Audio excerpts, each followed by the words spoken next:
Hello guys, welcome back to our channel intro Telugu. So అందరూ ఎలా ఉన్నారు? సో అందరూ బాగానే ఉన్నారు అనుకుంటున్నాను. సో ఎవరైనా మా ఛానల్ కొత్తగా చూసినట్లయితే ప్లీజ్ మా వీడియోని చూసి వెళ్ళిపోకుండా ఖచ్చితంగా సబ్స్క్రైబ్ చేయండి. అలానే పక్కన ఉన్న బెల్ ఐకాన్ యాక్టివేట్ చేయండి. అలా యాక్టివేట్ చేసుకుంటేనే మేము పెట్టే కొత్త వీడియోస్ మీకు నోటిఫికేషన్ వస్తాయి. అండ్ అలానే వీడియో నచ్చితే చూసి వెళ్ళిపోకుండా ప్లీజ్ కొంచెం లైక్ చేయండి. అలానే కింద కామెంట్ చేయడం మాత్రం మర్చిపోకండి. అండ్ ఇంక అసలు లైక్ చేయకుండా వీడియోలోకి వెళ్ళిపోదాం.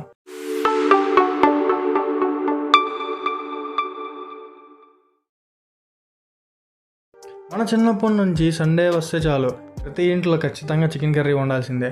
అది ఎందుకో తెలియదు కానీ సండే ప్లస్ చికెన్ కర్రీ అనేది డెడ్లీ కాంబినేషన్.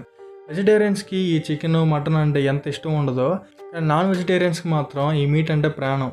ఒక రిపోర్ట్ ప్రకారం every year 98 million metric tons of చికెన్ని ప్రతి సంవత్సరం వరల్డ్ వైడ్గా తింటున్నారు. అంటే ఈ బీఫ్, ఫిష్, పోర్క్ ఇవన్నీ కాకుండా.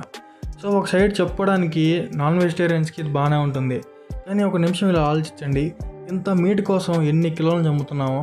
ఒకసారి రా మెటీరియల్స్ని ప్రొడ్యూస్ చేసే స్లాటర్ హౌసెస్ని చూస్తే మనకి చాలా బాధ కలుగుతుంది.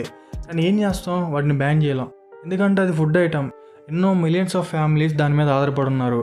అలానే ఇలా చంపుకుంటూ పోతే అసలు ఒక్క జీవి కూడా మిగలదు. అసలు హ్యూమన్స్కి మీట్ మీద ఉండే ఇష్టం వల్ల దానికోసం చేసే వేట కారణంగా ఎన్నో జాతుల యానిమల్స్ అంతరించిపోతున్నాయి. అదొకటే కాకుండా మనకి సర్వ్ చేసే మీట్ ఏ జంతువుదో, అది ఏ కండిషన్లో ఉందో తెలుసుకోవడం కష్టం.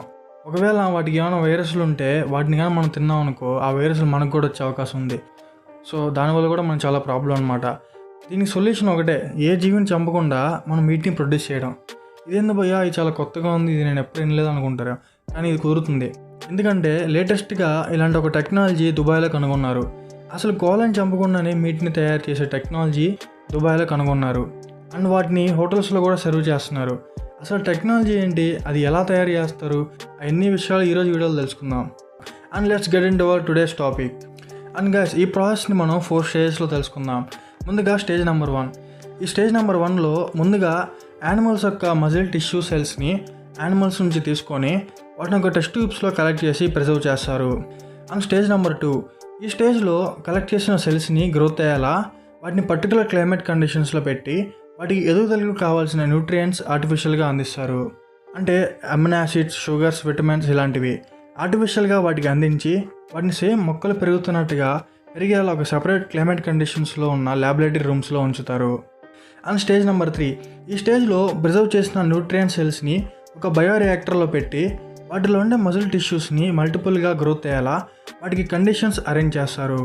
ఈ స్టేజ్లో సెల్స్ అన్నీ మజిల్ సెల్స్గా మారడం జరుగుతుంది. And stage number 4. ఇదే లాస్ట్ స్టేజ్. ఈ స్టేజ్లో ఫ్రూట్స్ని హార్వెస్ట్ చేస్తున్నట్టే ఈ మీట్ని కూడా అనుకున్నంత సైజ్ అండ్ కండిషన్స్లోకి వచ్చేలా వాటిని హార్వెస్ట్ చేస్తారు. హార్వెస్ట్ చేసి ప్యాక్ చేస్తారు. ప్యాక్ చేసిన మీట్ని రెగ్యులర్గా కుక్ చేసుకొని తినచ్చు. ఈ మీట్ని దుబాయ్లో చాలా హోటల్స్లో సర్వ్ చేస్తున్నారు. అయితే ఈ టెక్నాలజీ ఇంకా ఇనిషియల్ స్టేజ్లోనే ఉంది. ఒకవేళ ఈ టెక్నాలజీ అందరికి కానీ అందుబాటులోకి వస్తే ఇంకా మనం మీట్ కోసం ఏ జంతువుల్ని చంపక్కర్లేదు. ఆ రోజు త్వరలోనే రావాలని కోరుకుందాం. And that's all for today guys. So ఈ వీడియో ఎలా అనిపించిందో కింద కామెంట్లో టైప్ చేయండి. అలానే ఇలాంటి మరీ ఇంట్రెస్టింగ్ వీడియోస్ కోసం మా ఛానల్ సబ్స్క్రైబ్ చేయండి. And thanks for watching guys. జై హింద్.